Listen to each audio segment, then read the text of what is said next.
So hello and welcome to another RiderCamTV video, and today we're going to be just doing a very short video about positioning in the road and checking around you for a 360 bubble. So we all know that when you're riding you need to be in the best position, not only for the view, because the view takes a priority, but it doesn't take a priority over stability and of course safety. Safety, stability and view are the three things that we move for. So you can see where Mark is.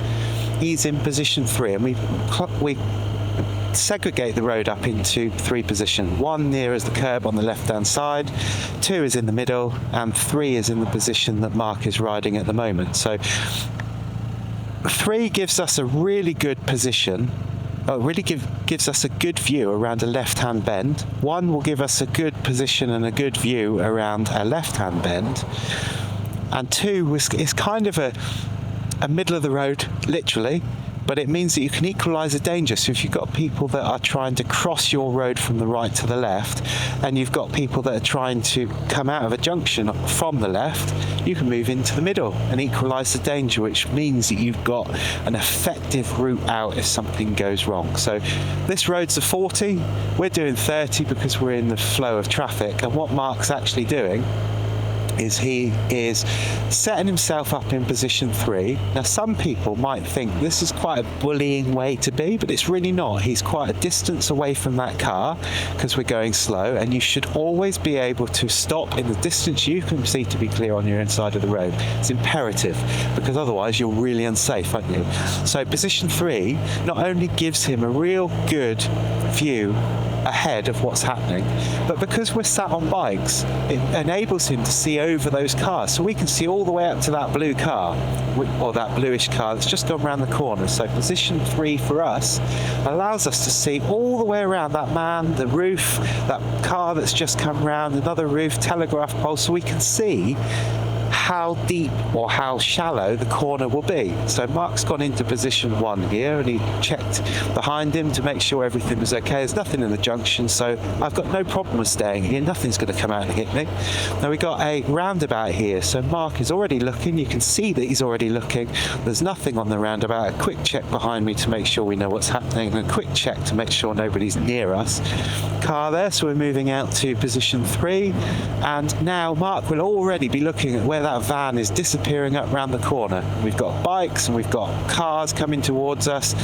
Time to say hello to those. Now we're having to travel quite closely to these parked cars, but the one thing that you can see about the parked cars is all the mirrors are folded in, and you can see in the mirrors to see if there's anybody in there, and you're scanning it all the time. So back to position 3, around the corner, ready to give this position up like now for safety because of that car's getting a bit close, but that's come at a timely time because now I need position 2 in this road. Just stay away from those cars, just so I can then start edging back to position 3, or say 2.5, just to give me the best view away from that junction.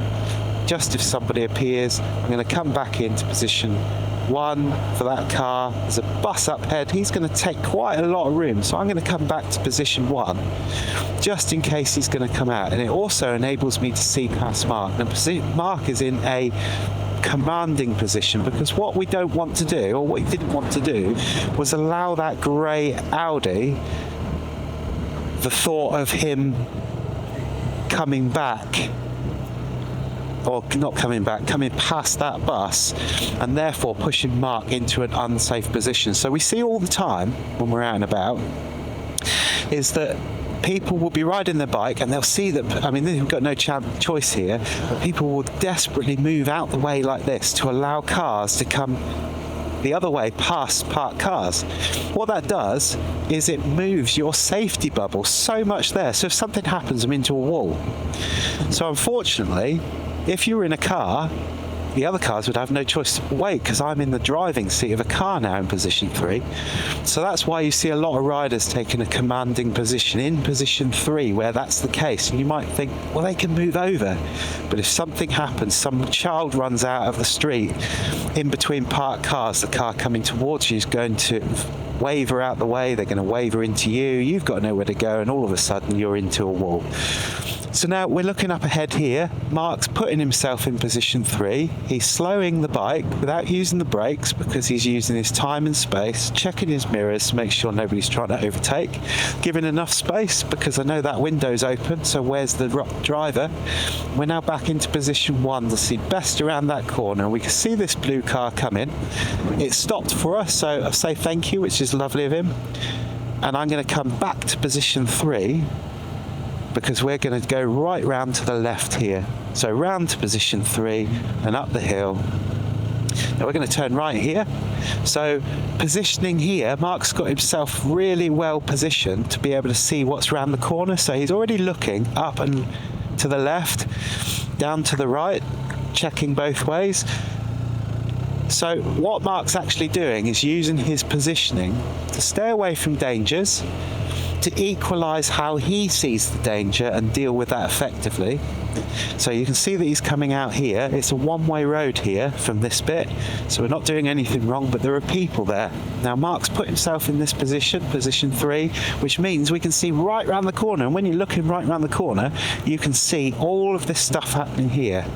Now, this is a 30 here, but there are, as you can see, lots and lots of people doing whatever people do, and you can't tell what people are going to do until they do it. You can have a gut feeling about what they're going to do, and usually that gut feeling is right. What we're going to do now is we're going to slow down.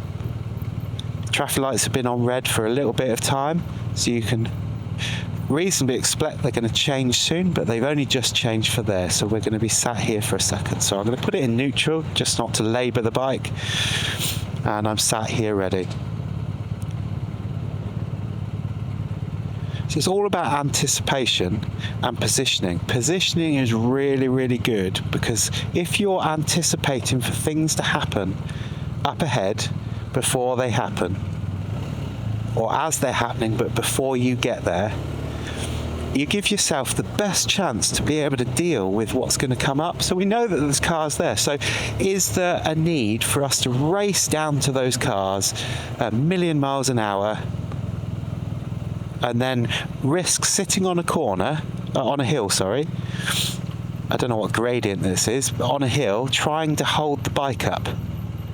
Or is it best to just roll down and come to a really, really steady stop, which is what we did. Now I'm going to put it in neutral, which means I've got to hold on to the brake. I've got my right foot on the floor. We're ready to go. So quick check to make sure nobody's trying to overtake, and off we go. So we're going to go to the left. So I'm going to use position 3 here because I want the best view around the corner, but I also don't want to make this corner so acute that it's dangerous and I come out into the path of that car, and that automatically puts me into position 3, and we're going to go up here. So quick check, mirror check, quick check up there. Now where I am, I'm best in that position to just trickle through and say thank you to him for waiting. I can stop here and he's flashed me, so that's good. Quick thank you, and off we go. So positioning, it may sound like we're being really anal when we're talking about where you should best position for safety, stability and view, but in actual fact it works so well. And having Mark up front and follow him along, it shows you how well positioning and anticipation, and how little he touched his brakes and how little he had to stop and put his foot down just through taking a bit of time. And you'll actually find that there is an awful lot of people that will think, well, riding in an advanced fashion, it's really slow.